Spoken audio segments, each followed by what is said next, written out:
Jaya Jaya Sri Chaitanya Jaya Nityananda Jaya Shri Chaitanya Jaya Nityananda. Jaya Advaita Chandra Jaya Gaura Bhakta Vrinda Jaya Jaya Sri Chaitanya Jaya Jaya Sri Chaitanya Jaya Nityananda Jaya Shri Chaitanya Jaya Nityananda. Jaya Advaita Chandra Jaya Gaura Bhakta Vrinda Jaya Dvaita Chandra Jaya Gaura Bhakta Vrinda. Jaya Jaya Sri Chaitanya Jaya Nityananda Jaya Jaya Shri Chaitanya Jaya Jaya Nityananda. Advaita Chandra Jaya Gaura Bhakta Vrinda Jaya Jaya Gaura चैतन्य Bhakta Charitamrita की जय। श्रील कृष्णदास कविराज गोस्वामी की जय। श्रील प्रभुपाद की जय। Vrinda. गौर भक्त वृंद की जय। ओम अज्ञानतिमिरान्धस्य ज्ञानाञ्जनशलाकया चक्षुरुन्मीलितं येन तस्मै श्रीगुरवे नमः। श्रीचैतन्यमनोभीष्टं स्थापितं येन भूतले स्वयं रूपः कदा मह्यं ददाति स्वपदान्तिकम्। वन्देऽहं श्रीगुरो श्रीयुतापदकमलं श्रीगुरून् वैष्णवांश्च श्रीरूपं साग्रजातं सहगणरघुनाथान्वितं तं सजीवं साद्वैतं सावधूतं परिजनसहितं कृष्णचैतन्यदेवं श्रीराधाकृष्णपादान् सहगणललिता श्रीविशाखान्वितांश्च नमो ॐ विष्णुपादाय कृष्णप्रेष्ठाय भूतले श्रीमते भक्तिवेदान्तस्वामिनिति नामिने नमस्ते सारस्वते देवे गौरवाणी प्रचारिणे निर्विशेष शून्यवादी पाश्चात्य देशतारिणे जय श्री कृष्ण चैतन्य प्रभु नित्यानंद श्री अद्वैत गदाधर श्रीवासादि गौर भक्त वृंद हरे Krishna Krishna Krishna Hare Hare Hare Ram Ram Ram Hare Hare Hare Krishna, dear devotees, welcome to today's Sri Chaitanya Charitamrita reading. We are reading from Sri Chaitanya Charitamrita, Madhya Lila, chapter 6, the liberation of Sarvabhauma Bhattacharya.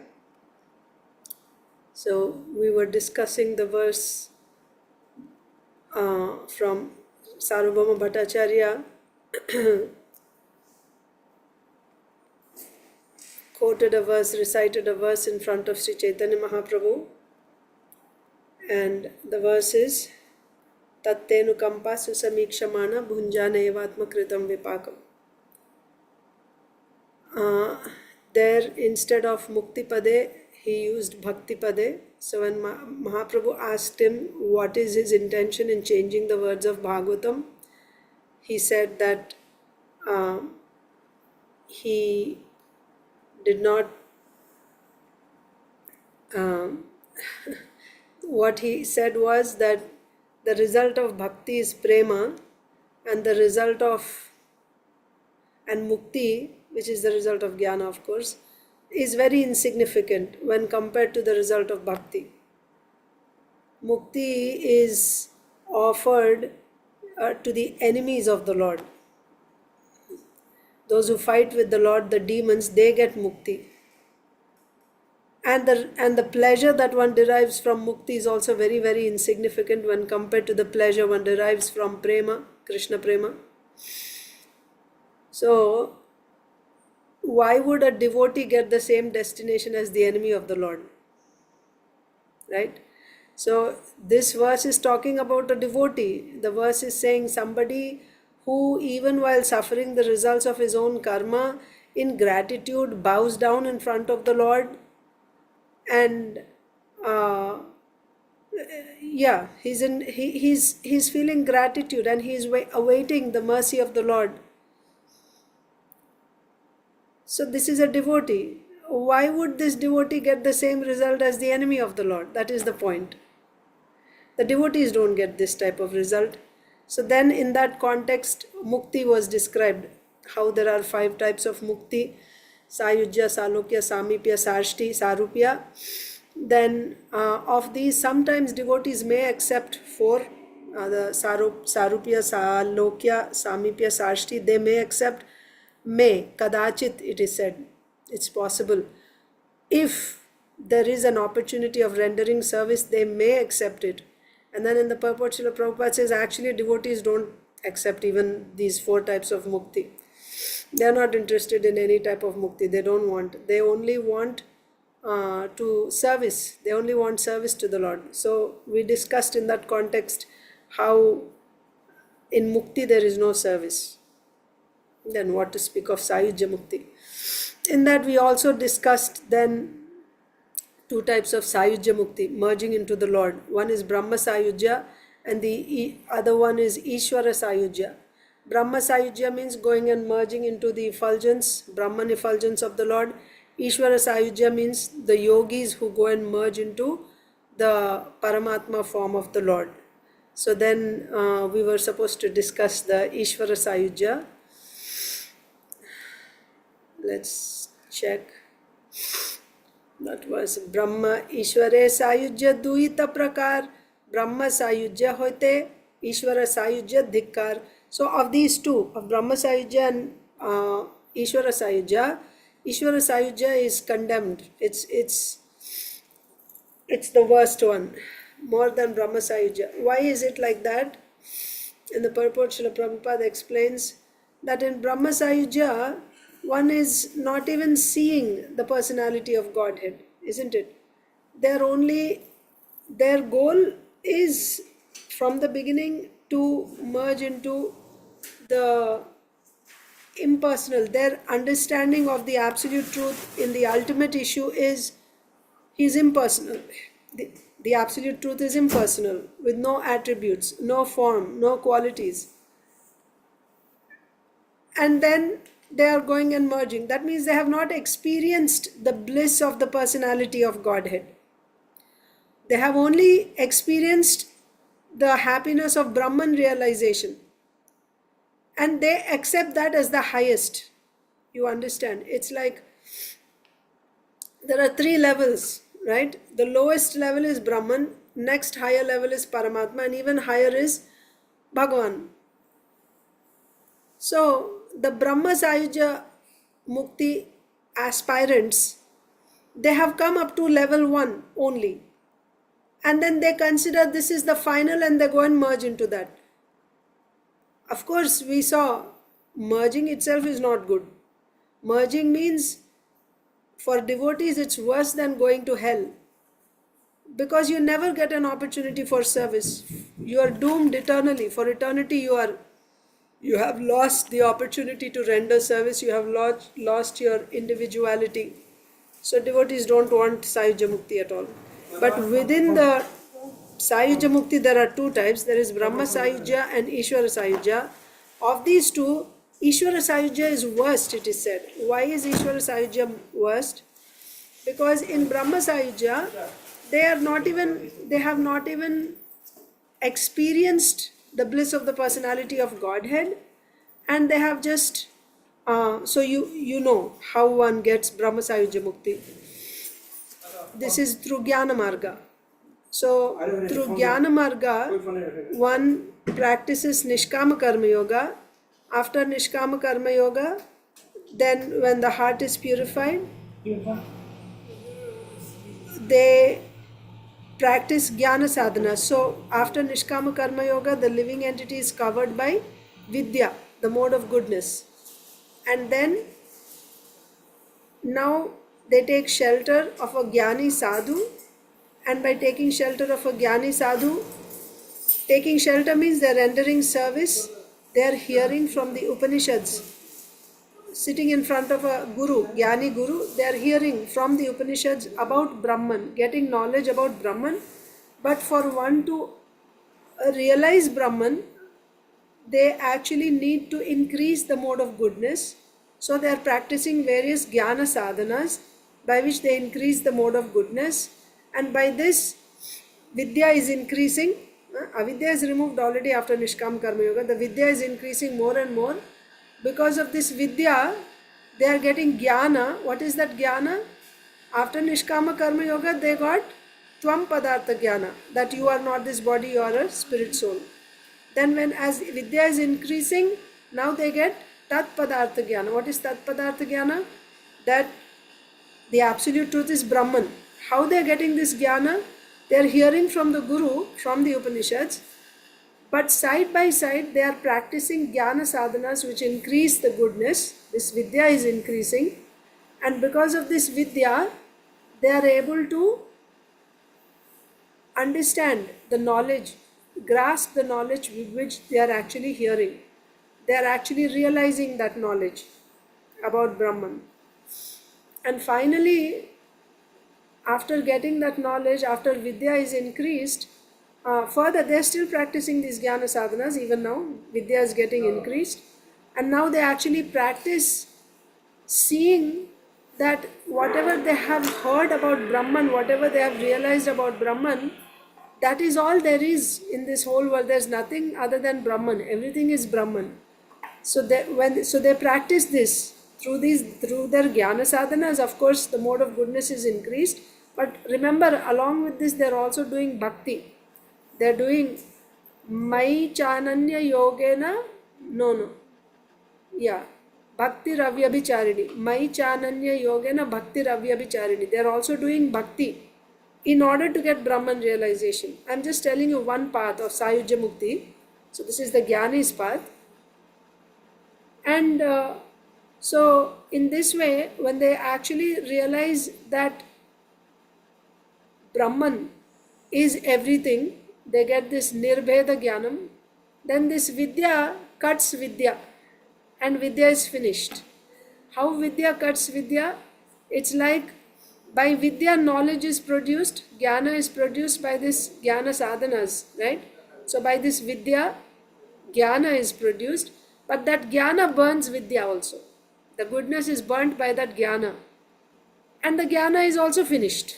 How? The way by rubbing two pieces of wood, fire is produced. That fire burns the wood, and after the wood is burnt, the fire is also burnt, finished, and the wood is also burnt. Everything is finished. So by Sattva-guna, by practicing Jnana sadhanas by Sattva-guna, knowledge is produced. What knowledge is produced? Brahma Jnanam. And then by this knowledge, now the Vidya is also destroyed. That means now they give up all practicing Jnana sadhanas also. So Vidya is destroyed by Jnana. Jnana is also finished. So what is remaining? The only thing remaining is, so that means they even lose the understanding now about the self. Like everything is Brahman. I am also that Brahman. So this is called Aikya Jnana. And they're doing only bhakti. And finally, with the help of this bhakti, the spirit soul goes and merges into Brahman. This is one path. So this is Brahma Sayujya Mukti. And this is not as bad as Ishvara Sayujya Mukti. What happens in Ishvara Sayujya Mukti? There also one is practicing Nishkama Karma Yoga.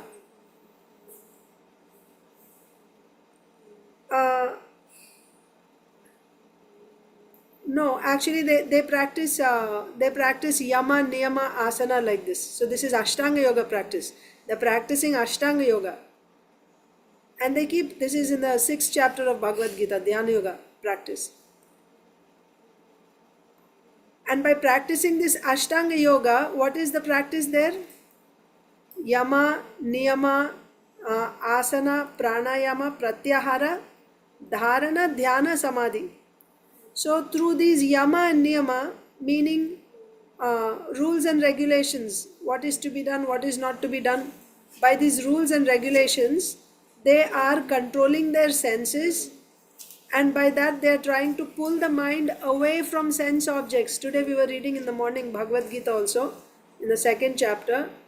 The practice of this one who is practicing yoga, his practice is to pull the senses away from the sense objects.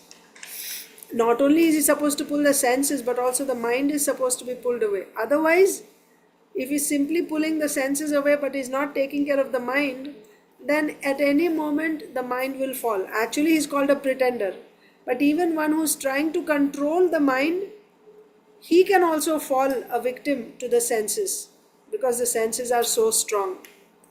Anyway, so here the practice is to control the mind. Pull the mind away from the sense objects and fix this controlled mind on what? In Ashtanga Yoga, the process is meditation. So you need an object to meditate on. Like nowadays they say, meditation means you have to just close your eyes and you can choose whatever object you want to meditate on. You decide, and that's not yoga. Actually, meditation is on Paramatma. Unless there is some bhakti, no process is going to give its result. So if you are saying you are practicing yoga, and in that yoga your object of meditation is not the form of the Lord, you are not getting anywhere. You are not going to get any result. That is not yoga. Just as in Jnanapath also, Jnanamarga also, you have to do some bhakti anga, right? Mai chananya yogena bhakti ravyabhicharini. Bhakti has to be done. So here in Ashtanga Yoga, the bhakti that they do is meditation, smaranam. On what?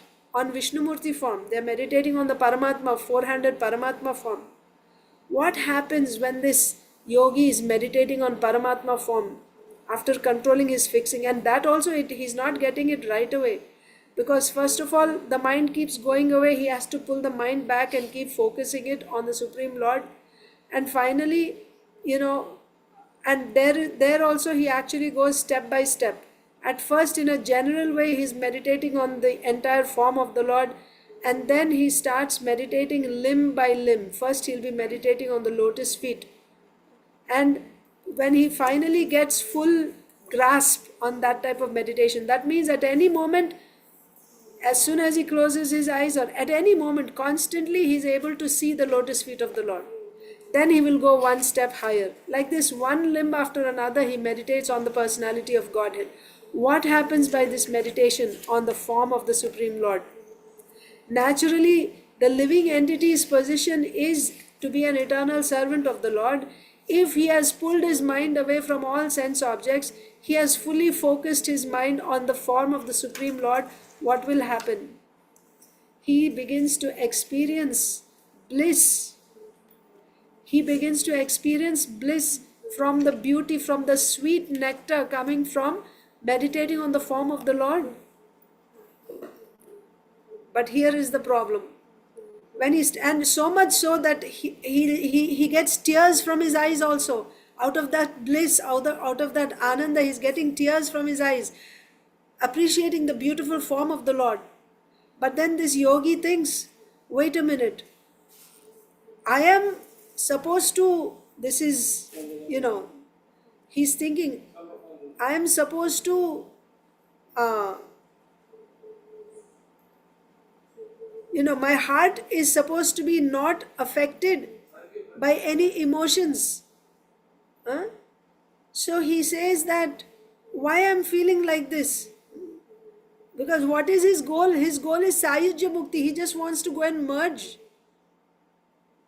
So what he does is, he pulls his heart away. So he has been meditating on the form of the Lord. Just like, see, when you're in this material world, you have attachments. You get attached to somebody, or you get attached to something. And then what is the result of that attachment? You get pain in the end, isn't it? Because in this world nothing is permanent. You get attached, and then either that thing or that person is taken away from us, or something like that. And every attachment actually results in suffering in the end. That's the nature in this material world. So that's what he has learnt before. Now he is seeing, once again, my heart is getting attached. What is this? I'm not supposed to get attachment. So when he's getting attached to this beautiful form of the Lord, he's pulling his heart away. But the heart is getting param drishtva nivartate, right? He's getting a higher pleasure. The heart is getting a higher pleasure.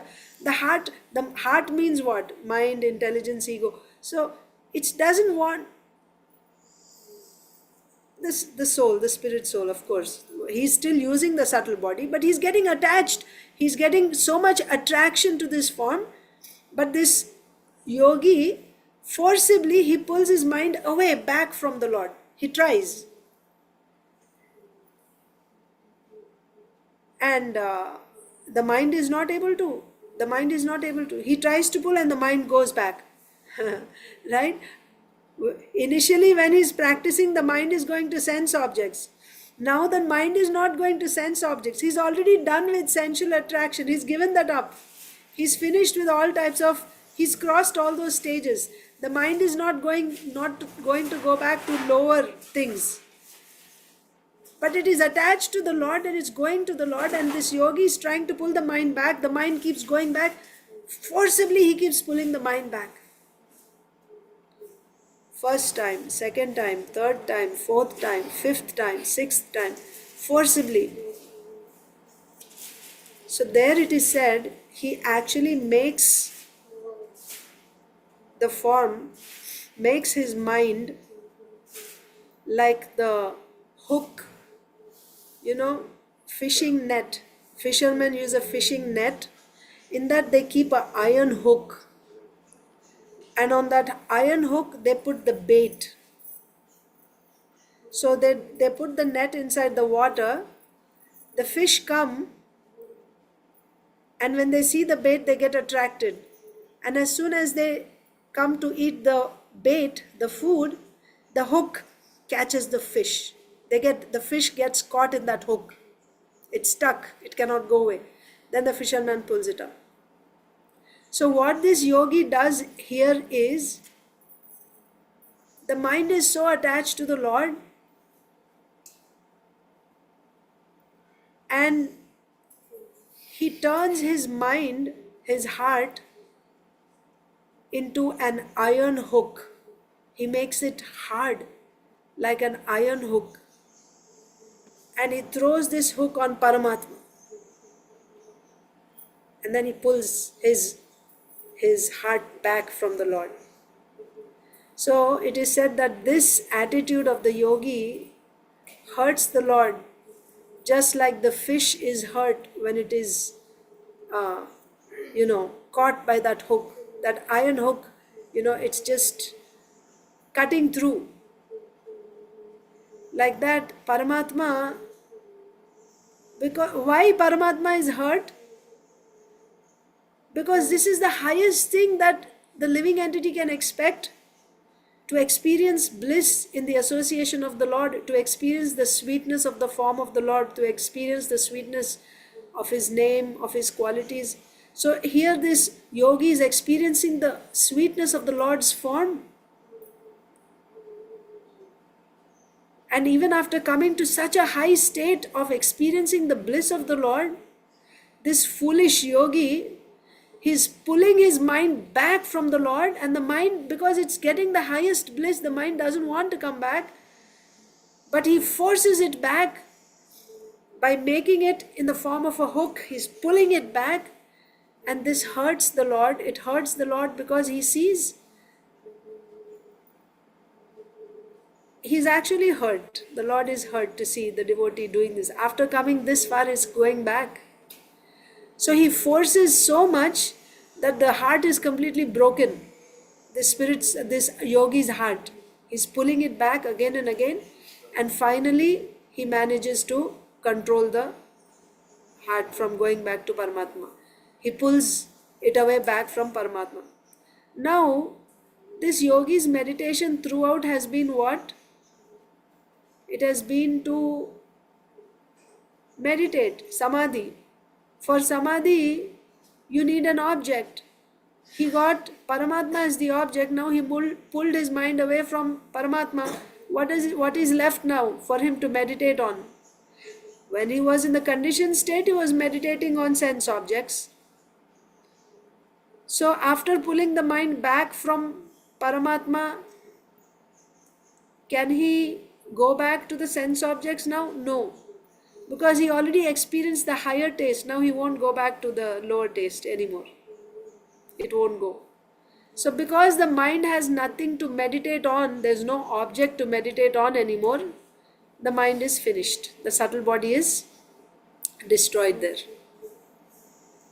And the gross body also, as soon as his prarabdha time is finished to give up that body, in this way, this yogi goes and merges into so here we see that he actually goes and merges, right?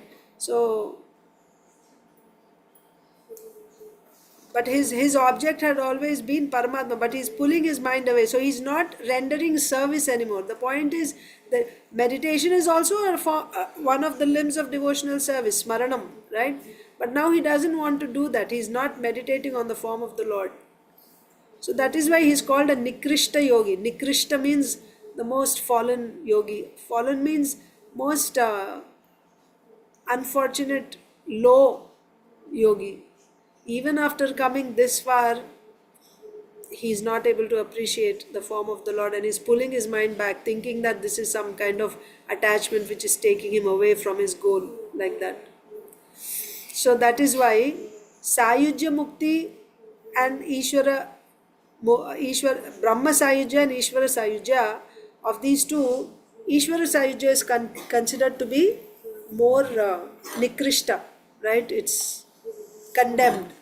Of the two types of Sayujya, Brahma Sayujya and Ishwar Sayujya, Sayujya is considered to be more, it's condemned. The followers of the Patanjali Yoga system, actually want to merge into the body of the Supreme Personality of Godhead. This indicates that they do not want to engage in his service despite their knowledge of him. You understand? They don't want service even after knowing him, they don't want. And thus their position is even more abominable than that of those who want to merge into the Lord's effulgence. Because they have tasted, that's the difference. In Brahma Sayujya, they have not tasted the form of the Lord. These people have actually seen the form of the Lord, experienced the sweetness, and after that also they are not interested in service. Therefore they are more Nikrishta, abominable. These yogis meditate on the four-handed form. Krishna is turn of the stone. These yogis meditate on the four-handed Vishnu form of the Lord in order to merge into his body. The Patanjali system describes the form of the Lord as Klesha Karma Vipakashayir Aparamrishtaha Purusha Vishesha Ishwaraha. The Supreme Personality of Godhead is a person who does not partake of a miserable material life. The yogis accept the eternity of the Supreme Person in one of their mantras, Sapurvesham api guruhu kalana vachedat. Such a person is always supreme and is not influenced by the element of time. The followers of the Patanjali system therefore accept the eternity of the Supreme Personality of Godhead. Yet according to them, Purushartha Shunyanam Pratiprasavaha Kaivalyam Swarupa Pratishtha Vachiti Shaktir Iti. They believe that in the perfectional stage, the conception of Purusha is vanquished. That's the thing. Their idea is in the perfectional stage, even the form is vanquished. So this Nikrishta yogi that I was talking about, after all this meditation and everything, finally what he wants is he wants to go and merge. He just wants to go and merge into that, So there we read that he pulls his mind away.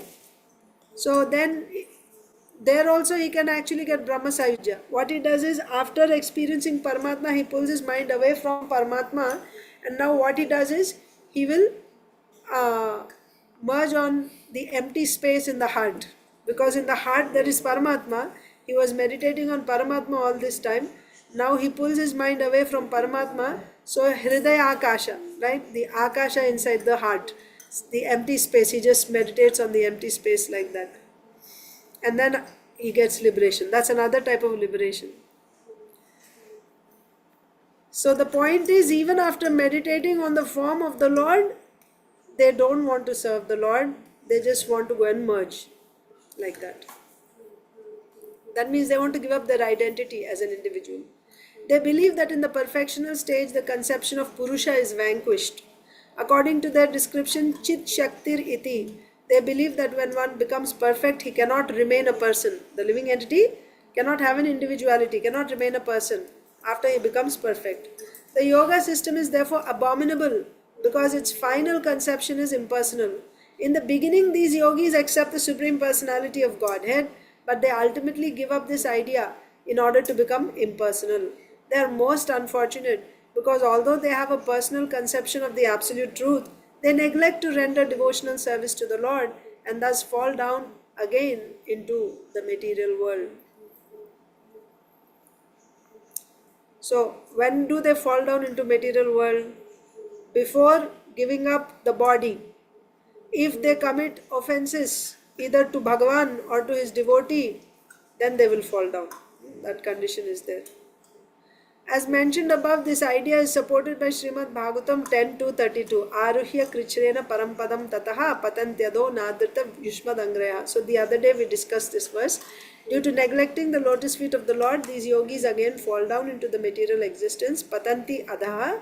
Consequently, this path of yoga is more abominable than the impersonalist's path. This conclusion is also supported by Lord Kapil Dev in the following verse from Srimad Bhagavatam 3:29-13. So I can also quickly go to that verse 3:29-13.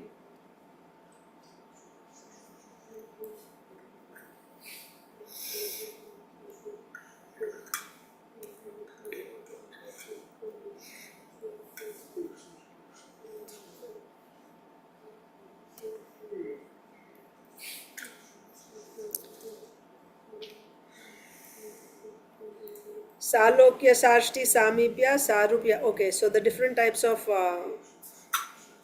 mukti. Salokya, Sarshti, Samipya, Sarupyaikatvam, Apyuta, Diyamanam, Na Grihinanti, Vina Mat Sevanam Janaha. A pure devotee does not accept any kind of liberation, Salokya, Sarshti, Samipya, Sarupya or Ekatva, even though they are offered by the Supreme Personality of Godhead. So this is Kapil Dev saying himself, Kapila Bhagwan saying, that devotee does not accept any of these muktis. Even if the Lord himself is offering these muktis, a devotee will not accept them. That's the point. So that's what we were discussing here. Then what to speak of Sayujya Mukti? He won't. So let's see the next verse. Salokya Sarshti Samipya Sarupyaikat Salokya Sarshti Samipya Sarupyaikatvam Apyuta Diyamanam na grihnanti Vina Matsevanam Janaha. So it's the same verse that we saw from 3rd canto 29th verse, 29th chapter text 13 from Srimad Bhagavatam. Sarvabhauma Bhattacarya concluded, even though he is offered all kinds of liberation, the pure devotee does not accept them. He is fully satisfied engaging in the service of the Lord. Why Sarvabhauma Bhattacharya is saying this? Because that verse of Bhagavatam is talking about Mukti Pade. After this pure devotional service, this devotee is getting Mukti. So Sarvabhauma Bhattacharya is saying devotees are not interested in Mukti. Therefore I changed the verse of that Bhagavatam verse, the word.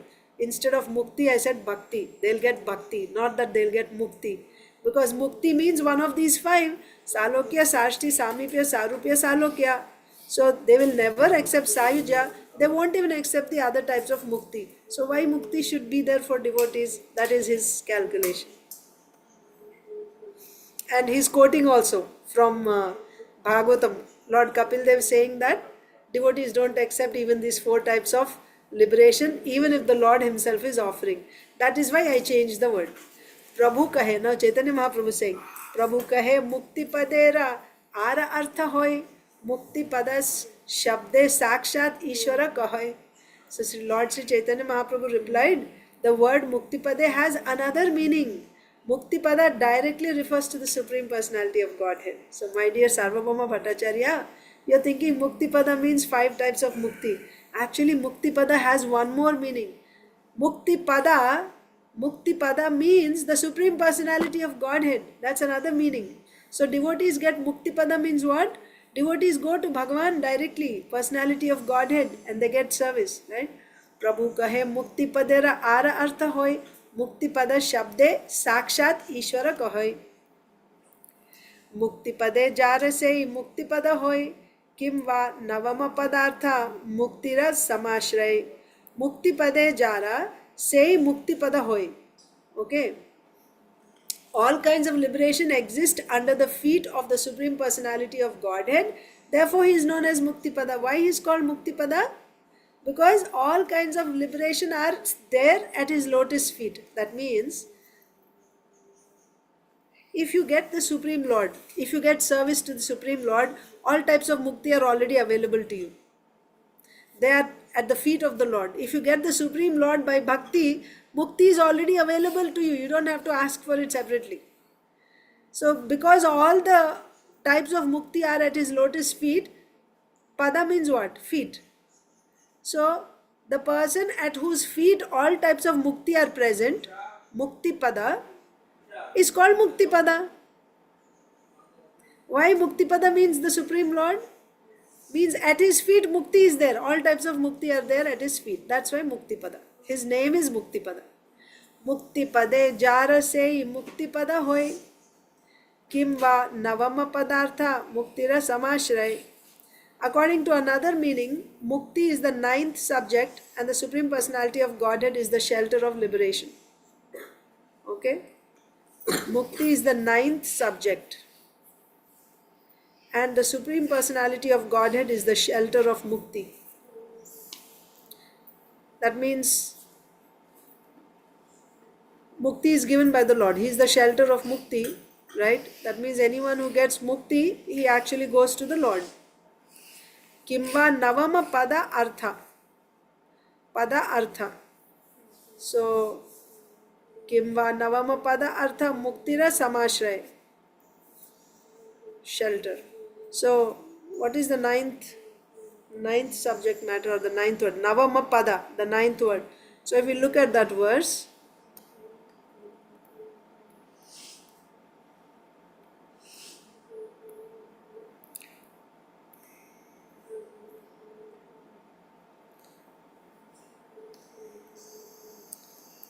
okay. So, this one, Mukti pada. So, maybe this is like the ninth word, Mukti pada, Bhakti pada, Mukti pada, right? So, Navama pada artha. Navama pada artha. So, if you take this as the ninth word in that shloka, Kimva navama pada artha muktira samashray. That means the meaning of this ninth word mukti pada is, mukti pada means one who is the shelter for mukti. You understand? One who is the shelter for mukti. So first one is mukti pada because at whose lotus feet all types of mukti are residing. So if you get his lotus feet by bhakti, then you get all types of mukti. Or the other meaning of this ninth word is mukti pada means the shelter of mukti.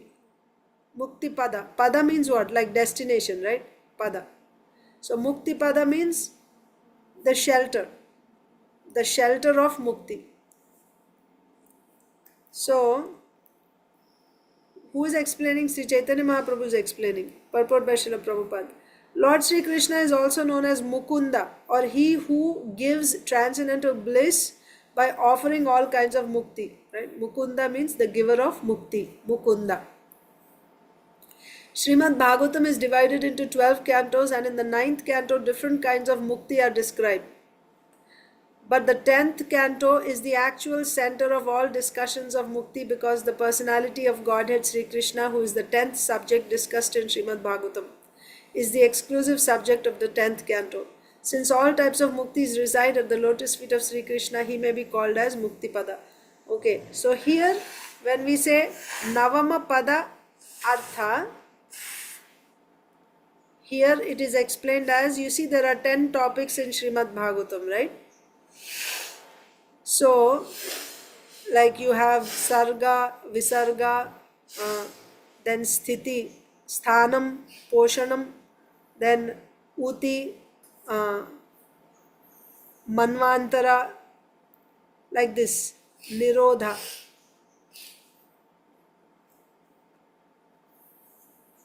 And there is liberation, Mukti, and finally Ashraya.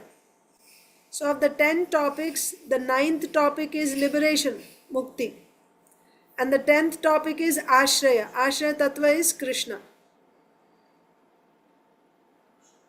So, Sri Krishna is the shelter of what is the, how do we understand these 10 topics?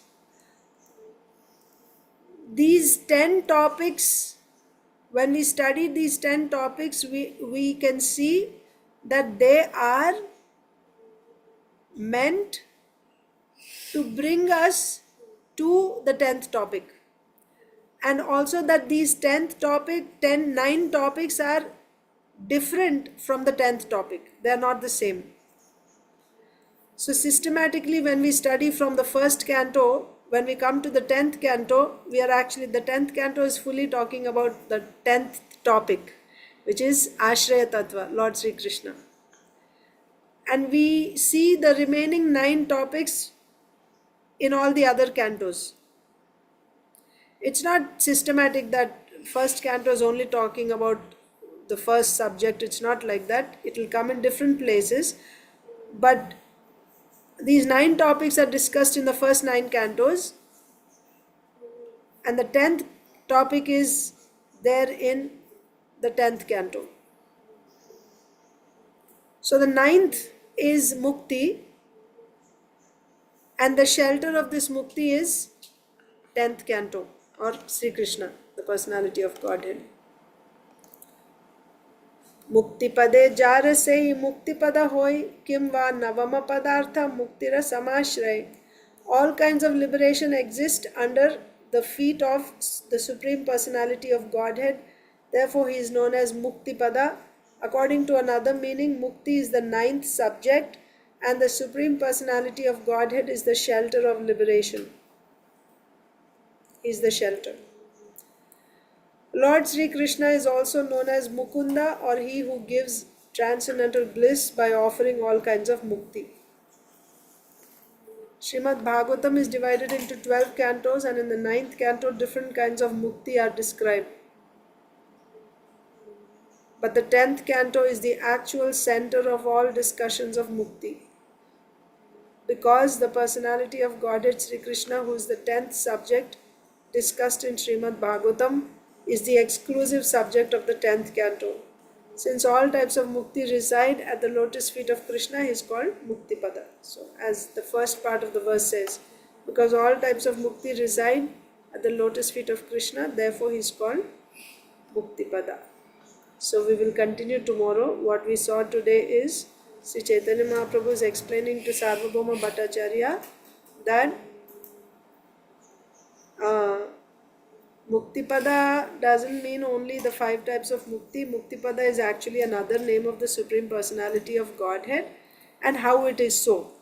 Mahaprabhu explains. One meaning is Muktipada means the one at whose lotus feet all types of liberation are residing. And the other meaning why Muktipada means Krishna is because he is the shelter of mukti. Ashraya means what? Ashraya Tattva. Ashraya means shelter. So the 10th topic of, there are 10 topics in Bhagavatam or any Purana. In Srimad Bhagavatam you have 10 topics. So the 10th topic is Ashraya. And who is that Ashraya? Krishna. And he is the shelter for all other 9 topics. Mukti is one of the 9 topics. He is the shelter for all others. So he is shelter for the 9th topic, Mukti also. All types of Mukti are also sheltered in Krishna. Therefore he is called Mukti Pada, the shelter of Mukti. So in this way, 2 ways Mahaprabhu explained so far why Mukti Pada means Krishna. So we can stop here today. Thank you so much, Sonia Mataji. Hare Krishna. Hare Krishna Mataji. Thank you, Mataji. Thank you so much. Hare Krishna.